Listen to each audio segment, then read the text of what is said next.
எல்லாருக்கும் வணக்கம். ஃபேஸ்புக்கில் ஒரு சங்கடமான விஷயம், ஒருத்தர் பைல்வான் ரங்கநாதன் ஒருத்தர் வந்து என்னை பற்றி ஏதோ தரக்குறைவாக வீடியோ போட்டிருக்காருன்னு சொல்லிட்டு அந்த வீடியோவில் தரக்குறைவாக அவங்கள திட்டி நிறைய பேர் மெசேஜஸ் போட்டுட்ருக்கீங்க.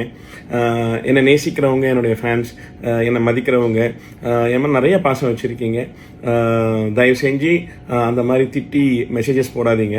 அவருடைய நிலைமை என்னன்னு தெரியல. பாவம், அவர் வந்து பணத்துக்காக பண்ணுறாரா இல்லை மனநிலை சரியில்லாமல் பண்ணுறாரான்னு தெரியல. அவர் ஏதோ குழப்புக்காக பண்ணுறாரு, அவர் பாட்டு பண்ணிட்டு போகட்டும். அந்த சாணியில் நம்ம போய் கல் எறிஞ்சு அந்த சாணி நம்ம முகத்தில் வீச வேண்டாம்னு பார்க்குறேன். உண்மை இல்லாமல் செய்கிற பல விஷயங்கள் இன்றைக்கி சோஷியல் மீடியாவில் வளம் வந்துக்கிட்டு இருக்கு. இன்றைக்கி என்னை பற்றி வந்திருக்கு. It's okay. பப்ளிக் லைஃப்பில் இதெல்லாம் வந்து ரொம்ப சாதாரணம்.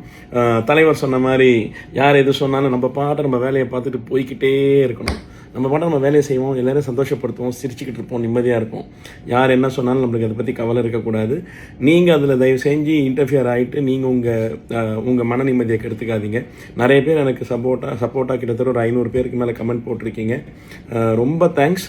பட் யூஸ்வலாக வந்து சோஷியல் மீடியாவில் இது மாதிரி வர்ற விஷயத்தை பற்றி நம்ம இன்வால்வ் பண்ணி நம்ம தரத்தை கெடுத்துக்கக்கூடாது. நம்ம சூரியனாக இருப்போம், எந்த நாய் வேணால் குறைச்சிக்கிட்டு போகட்டும்.